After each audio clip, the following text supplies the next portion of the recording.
With us today is Larry Hawkins.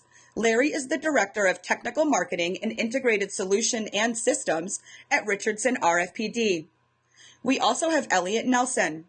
Elliot is a Principal Design Engineer at NextGen RF. Thank you, Katie. My name is Larry Hawkins, and I'm Director of Technical Marketing and Systems for Richardson RFPD, an RF-focused technical distributor and system solution provider. I'm with Elliot Nelson, Principal Design Engineer for NextGen RF Design, an RF design services company. And we're going to be talking to you about a MATLAB and Simulink toolbox for a 30 MHz to 6 GHz RF SoM. Before we talk about the MATLAB and Simulink toolbox, let's talk about the RF SoM. The two main components of the SoM are the analog devices Navasa and Xilinx UltraScale FPGA. The BytePipe was designed to facilitate evaluation of Navasa, prototyping of RF communication systems, and for integration into a wide array of products. There are three different parts in the Navasa family. The ADRV9002 is a full-featured device. The ADRV9004 is the same as the ADRV9002 without DPD. And then the ADRV9003 is a 1x1 version of the ADRV9004, i.e. a 1x1 version of the ADRV9002 without DPD. As stated, all parts go between 30 MHz and 6 GHz and have the same RF performance specifications and functionality. Current parts in stock use the ADRV9002 or full-featured transceiver.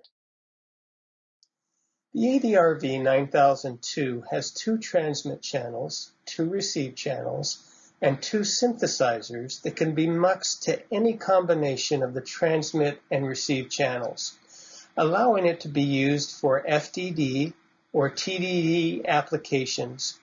Or you could even use one of the receive paths as a sniffer to see which frequency bands are not being used while the rest of the system is turned off, and then switch the whole system to the empty frequency band. It has various low-power modes and the ability to do fast frequency hopping and DPD. I believe the first open-market digital pre-distortion that works for very narrowband applications. It also has a SPI or LVDS digital interface, allowing it to be used with an inexpensive processor or FPGA. Navasa also has various digital functions like digital down converters, FIR filters, and multiple parts can be synchronized together for MIMO-type applications. So with Navasa, you get state-of-the-art performance, RF system calibration you no longer need to implement in the processor or FPGA, reducing the cost of your processor or FPGA, and system features that allow you to customize the performance for your particular application. And all of this in a very small 12mm by 12mm BGA package. Many modern-day systems need to be everything to everyone, especially those used for critical communications. They need to be high performance and yet run a very long time on battery power. They may need to use narrowband FSK modulated signals and then switch to a wider band QAM type modulation. They may need to switch frequencies very quickly or need to be at two different bands at the same time. They may even need to monitor a wide frequency range using very low power to look for other users in their frequency range of interest. What they all need is to put the right digital functions in the right place to reduce power, complexity, and size. All of these are available using Navasa. It's a perfect part for those looking to have high performance while reducing the size, weight, and power of their systems. The hardware design of the BytePipe SoM is not trivial, requiring expertise across multiple domains, including high-performance RF, power supply, and high-speed digital design. Combining these technologies into a highly integrated platform requires a significant engineering investment. The BytePipe SoM facilitates lower engineering costs and shorter times to market, allowing developers to focus on adding value for their customers. Versions of the BytePipe can include any of the Xilinx UltraScale FPGAs. We currently have a version with the XCU3EG in stock, and will soon have the XCZ-U2CG version. To go along with the transceiver and FPGA, the BytePipe has 2 gigabits of RAM and 8 gigabits of flash memory, and all of this in a small 36.8 by 61 millimeter package. I'll turn the time now over to Elliot, who'll talk about the MathWorks tools that are available with the BytePipe. Thank you, Larry. Today I'm going to talk about MATLAB and Simulink for the BytePipe RF SoM. We will start with an overview of the BytePipe software development kit and discuss the BytePipe Toolbox for MATLAB and Simulink. We will finish with an example modem using HDL coder. The BytePipe software development kit provided by NextGen RF Design is a collection of software and programmable logic examples to help users evaluate the SoM and ultimately develop their own product. The following block diagram gives a high-level overview of the software components. There are 3 main software components, including the application processing unit, consisting of a quad-core Cortex-A53 processor, the real-time processing unit consisting of a dual-core Cortex-R5 processor, and the programmable logic. The BytePipe SDK is available on NextGen RF Design's GitHub page. The SDK consists of source code and documentation for several examples targeting the application processing unit, the real-time processing unit, and the programmable logic. Also included is the BytePipe Toolbox for MATLAB and an HDL coder example, both of which we'll be discussing today. The folders under the source directory are a collection of examples and libraries, generally targeting a specific processor or the programmable logic. Each set of source files are for the most part independent of one another, and they can be combined in a variety of ways to create a full solution. Each source folder contains source code, documentation, and build scripts for generating the executable. The following highlighted modules generally target the application processing unit. The ADRV9001-SDK module includes build scripts and source code for duplicating the transceiver evaluation software provided by Analog Devices. We will touch on this module later when discussing the BytePipe Toolbox. The following highlighted modules shown here target the real-time processing unit, typically running bare metal or FreeRTOS applications. The RFLAN QPSK component will be used as part of the HDL coder example. The following modules are targeted towards the programmable logic. The QPSK module includes the Simulink HDL coder example we will be discussing in a moment. Before jumping into the HDL coder example, I'm going to give a quick demo of the BytePipe Toolbox. The BytePipe Toolbox includes 3 distinct modules. The RFLAN and the ADRV9001 modules are MATLAB classes that interface to the BytePipe software through a serial connection or Ethernet connection. These classes can be instantiated in MATLAB and run independently using custom scripts developed by the user. The BytePipe app is a MATLAB application that interfaces to either the RFLAN or ADRV9001 class, depending on the software programmed in the BytePipe. We are going to start by demonstrating the BytePipe MATLAB application connected via the ADRV9001 MATLAB class. This requires the BytePipe application processor to be programmed with Ubuntu and the programmable logic programmed with sources built from the Analog Devices ADRV9001 SDK. Since we won't have time to go through the build process today, we will start with a pre-programmed SD card.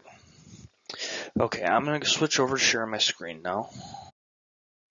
Alright, hopefully you can see my screen okay. What you see here is the MATLAB BytePipe application. I will walk through some of the features real quick.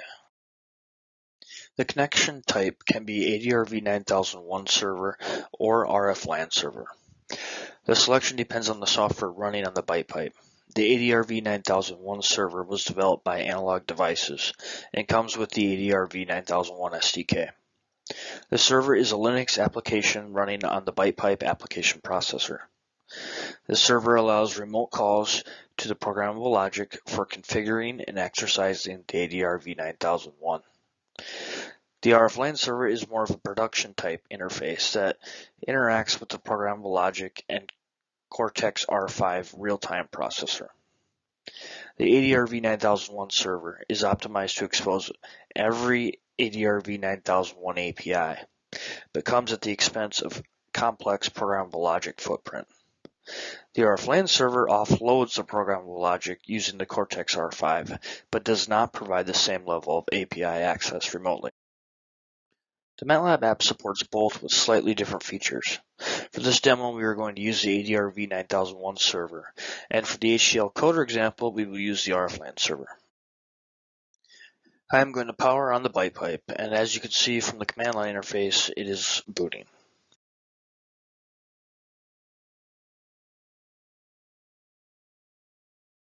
Before we connect to the BytePipe, we need to generate settings from Analog Devices transceiver evaluation software, or TESS. Whether using the ADRV9001 server or the RF LAN server, or even your own custom application, this step is required. The TESS software serves as a configuration tool for generating all the necessary register settings based on the user's configuration. Since we're using the ADRV9001 server, we can export the settings by generating MATLAB sample code. This allows our MATLAB application to configure the device. If we were using the RF LAN server, this step would be slightly different. In the case of the RF LAN, the test-generated settings are embedded in the RF LAN firmware.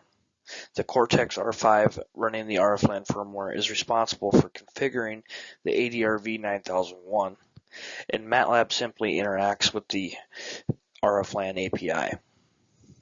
In this case, however, since we are using the ADRV9001 server, the PC is responsible for configuring the ADRV9001, with very little interaction from the application or real-time processors on the BytePipe. This is why the ADRV9001 server is ideal for initial evaluation, whereas the RF LAN server embeds much of the control and is optimized for a production use case. We're going to configure the ADRV9001 for a sample rate of 7.68 megasamples per second and a carrier frequency of 2.45 gigahertz. We can then export the MATLAB settings to our workspace folder.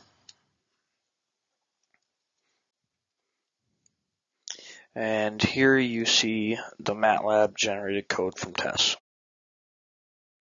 You can close TESS and connect using the MATLAB app. After selecting connect, you can see it reads the device information from the BytePipe. Next, we can go to the Profile tab and select our previously exported configuration.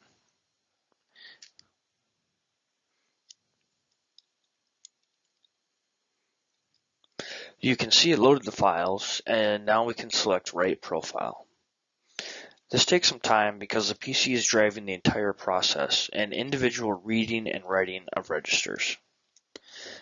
It starts by initializing the ADRV9001, followed by calibration, configuration, and priming of the transmit and receive channels. The last step is reading all the profile settings to display in the MATLAB app. Okay, here we have all the profile settings that were generated from TESS. We can see here our receive sample rate is 7.68 megasamples per second. Okay, now we are going to explore some of the transmit functionality.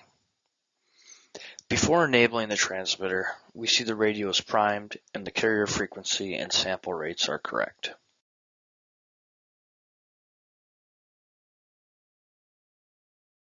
Next, we can enable the transmitter. Because we generated the initialization code from tests, the transmitter was initialized to transmit a file. If we were using the RFLAN server, we could select our own file or waveforms to transmit. I will bring over my spectrum analyzer so you can see the result. I could change the transmitter attenuation, which is actually one of the few real-time parameters the ADR V9001 server allows to be changed.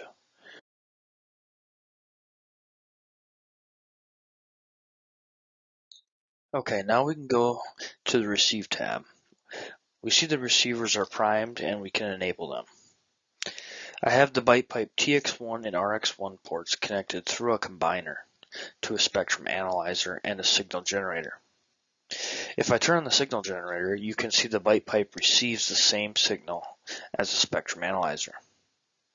If I shut off the signal generator and turn on the ADR V9001 transmitter, you can see TX1 and RX1 are connected through an external loopback.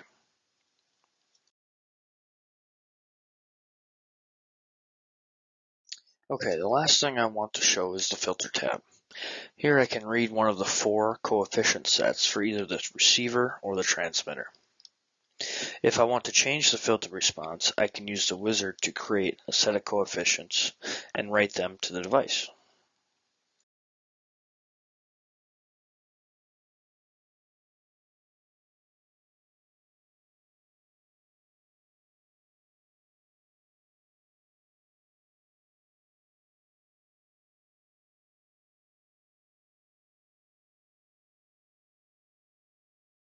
This concludes our demo of the BytePipe MATLAB Toolbox. All source code and documentation can be found on NextGen RF Design's GitHub page. Next, I will be demonstrating a MATLAB HDL coder example for the BytePipe. The first thing I'm going to do is open MATLAB and browse to the BytePipe SDK source folder. I can then open the QPSK folder and open the Simulink model and example script. The one thing I should mention is this example is purely based on a MATLAB example named COM HDL QPSK TX RX. Documentation can be found by searching MATLAB help. As you can see, this brings up the documentation for this example. We could have created our own example, but there's a lot of value in demonstrating just how easy it is to get a MathWorks example up and running on the BytePipe SoM. If we scroll through the documentation, it clearly walks users through step by step. We are going to execute the same demo, but with the added steps of running this example on the BytePipe SoM.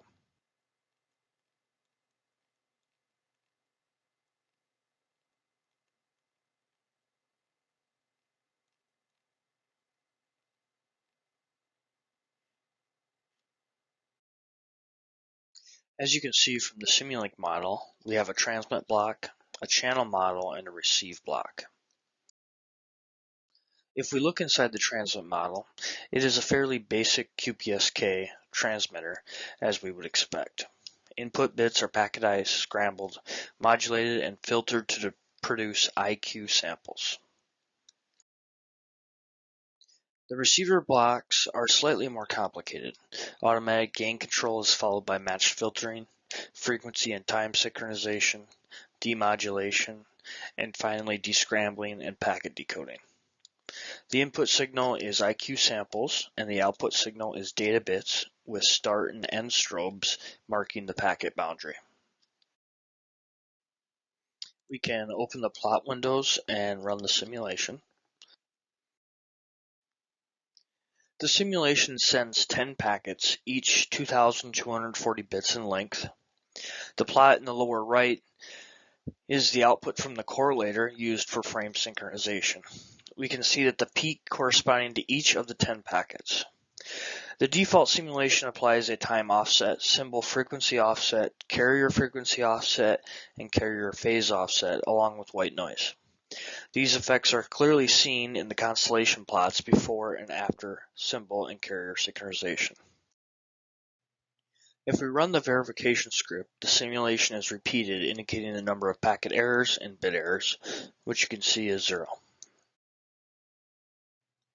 To generate the HDL code, we can start by opening the transmit model and navigate to the HDL code toolbar.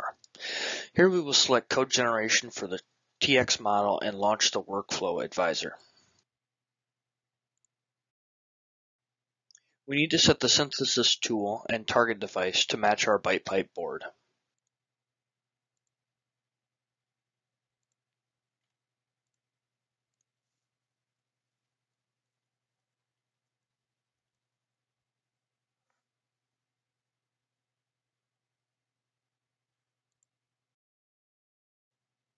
Instead of creating a project folder next to the source files, I like to change the directory to my temporary workspace folder.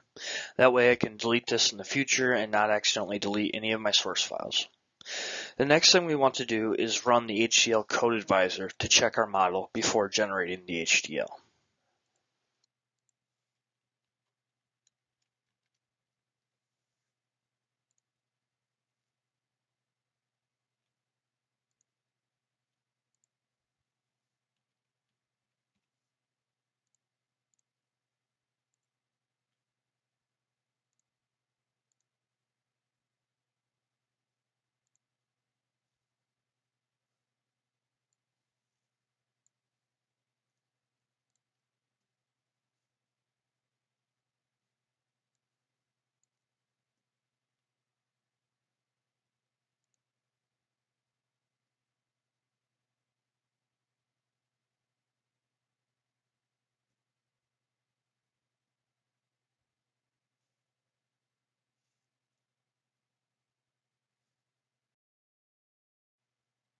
Okay, so you can see we have 6 warnings.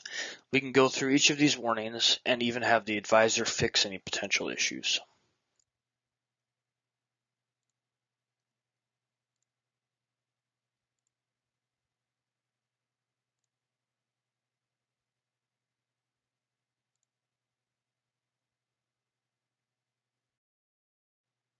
Now it's going to give me an error. This is because the previous warning I had the advisor fix had to do with the model name. The advisor changed the name to be compatible with the HDL code generation. To finish going through the checks, I need to close the model advisor and reopen.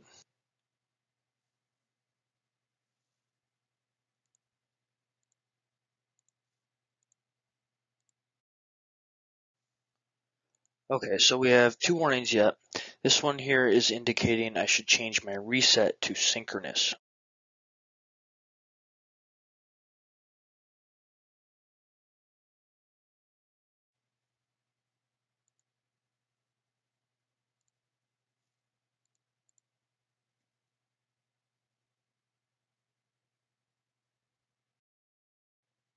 Next, we can check our HDL code generation settings. I prefer Verilog, so I will change it to that. I also know the ADRV9001 HDL module we are interfacing to has an active low reset, so I will select this. It also happens that the clock coming from the ADRV9001 is running at a factor of 2x the sample rate.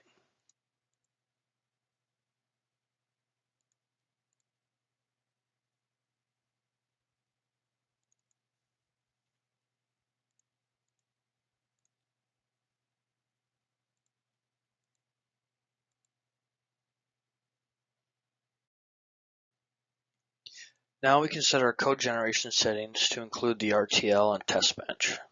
Normally I generate a project and invoke synthesis from here, but to save time I will only have it create a project.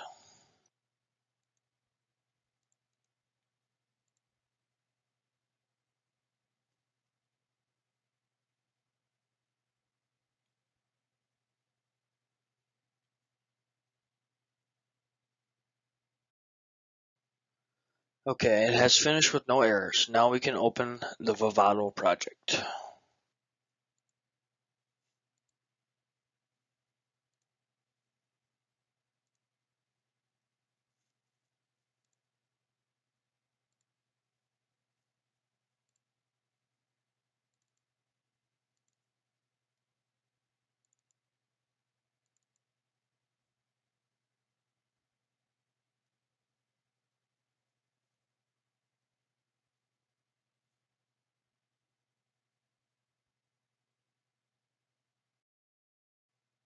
And next, open the Verilog source files, and as you can see, we have a packetizer, scrambler, modulator, and pulse shaping filter, just as we would expect.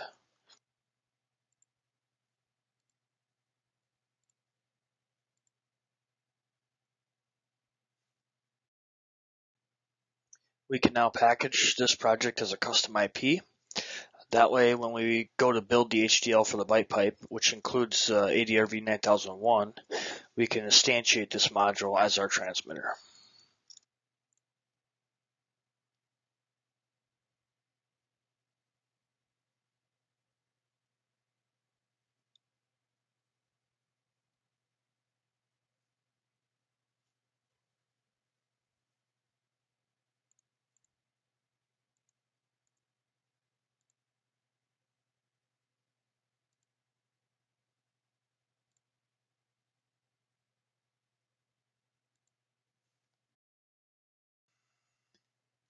Next, we can build the receive HDL in the same way we did the transmitter.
While that is running, we should talk quickly about the sampling times. When we were running the HDL advisor, one of the suggestions was to turn on the timing information.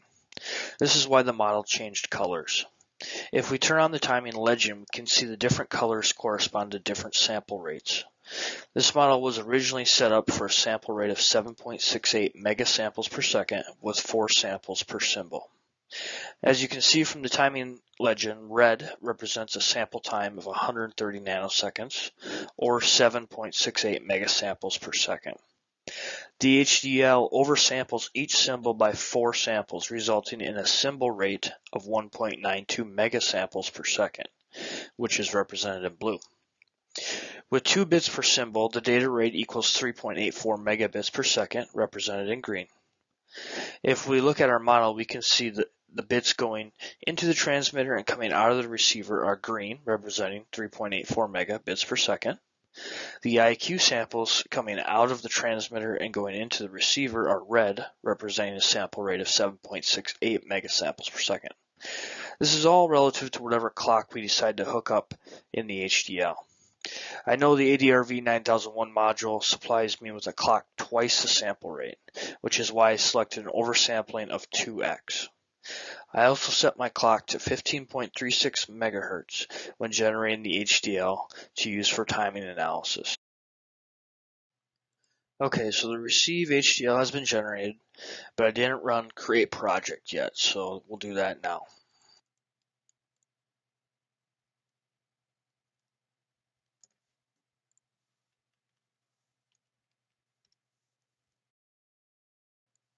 While the receive HDL project is being generated, I can get ready to generate the main HDL project. The good news is we already have the source code and build scripts for this as part of the BytePipe SDK. To build the project, we need to launch Cygwin. I don't want to start this until all the receive IP is done, but I can make sure the other IP has been built.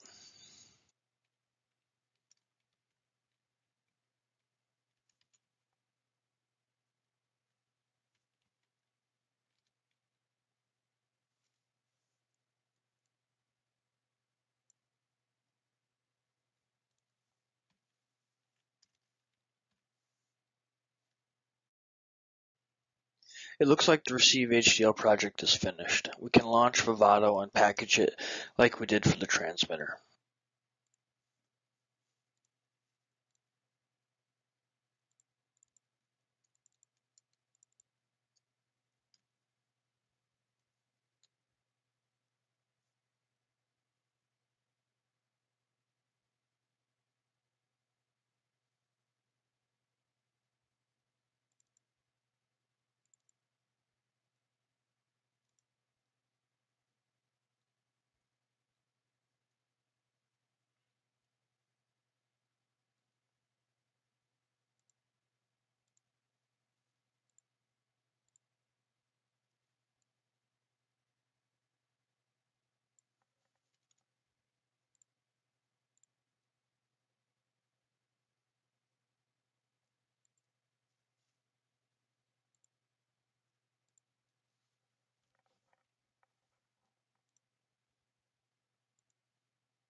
Now that the IP has been packaged, we can finish creating the main project by launching the HDL build script.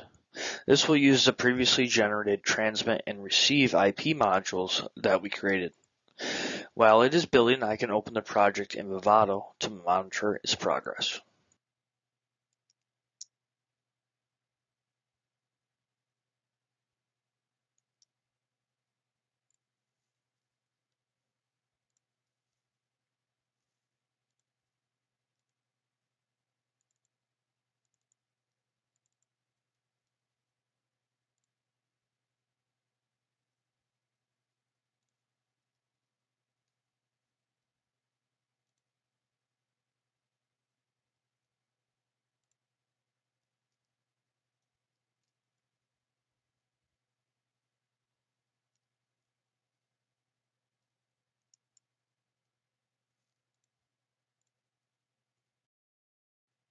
The following shows the block diagram of the HDL that will be programmed into BytePipe.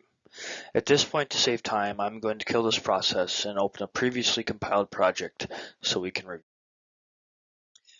Actually, I have a few projects with some slight modifications that I did for testing. The following project connects the transmit and receive modules directly together, ignoring the ADRV9001. I did this for testing of the HDL components to avoid any issues that may arise when configuring the ADRV9001.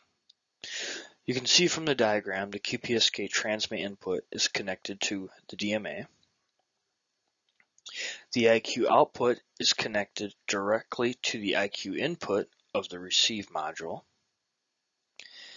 And the output of the QPSK receive module is connected to the receive DMA. I added an integrated logic analyzer to monitor the inputs and outputs of each module. The following is a closer look at the receive block diagram and the instantiated QPSK receive module. The output data going to the receive DMA is 32 bits, allowing me to map the receive bit interface along with the packet start, end, and sync strobes. This diagram shows the transmit circuit, including the instantiation of the QPSK transmit HDL. Here I connected the least significant bit from the DMA to the input of the transmit HDL. The following shows the signals captured on the logic analyzer. The transmit bits on the top are coming from the DMA using the RF LAN interface. A simple pattern was created and continuously streamed to the transmit HDL. The second two waveforms show the HDL-generated IQ waveform, and the bottom 5 signals show the receive bits, the start, end, and sync strobes.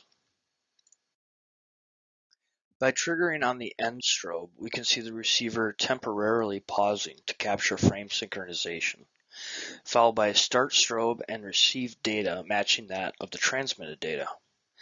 In this scenario, the transmit DMA is continually streaming transmit bits, resulting in the QPSK transmit HDL to continuously stream packets back to back.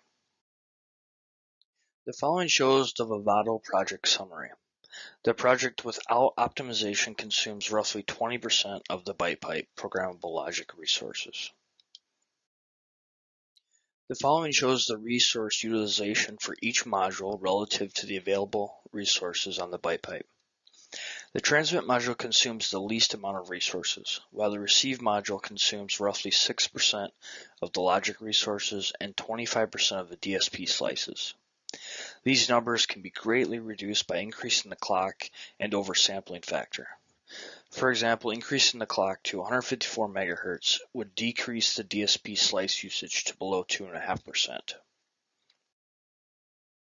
Here we can see the distribution of resources for the receiver, with the majority of resources dedicated to frequency and time synchronization. The receiver root raised cosine matched filter consumes roughly 5% of the DSP resources. The following shows the receive and transmit modules connected to the ADR V9002. We can see the QPSK transmit module receives input data from the DMA and outputs IQ samples to the ADR V9002. The QPSK receive module takes input samples from the ADR V9002 and outputs data bits and strobe signals to the receive DMA. This project results in almost identical resource utilization as we would expect. To test the RFLAN QPSK demo, we generated the RFLAN firmware running on the Cortex R5 processor using the Eclipse-based Vitis tool from Xilinx. This is a fully embedded workflow with examples provided in the BytePipe SDK. The ADR V9001 profile that was exported from tests in the previous steps was used as generated C99 code. The RFLAN PHY layer provides abstraction, allowing for a simple transmit and receive API that supports various RFLAN projects, including streaming of IQ data or data bits to and from the HDL, like in this example. To interface to the BytePipe, the RFLAN was compiled to use a simple command line interface connected directly to a serial port. We could have compiled the Linux image to run on the application processor, allowing for remote calls to the RFLAN through the Linux bash terminal or a socket server, which implements the RFLAN server, allowing us to connect to the BytePipe MATLAB application. The following shows the bare metal CLI commands related to the PHY running on the Cortex R5. If we do a file list of the Cortex R5 file system, we see a file named txpattern.csv.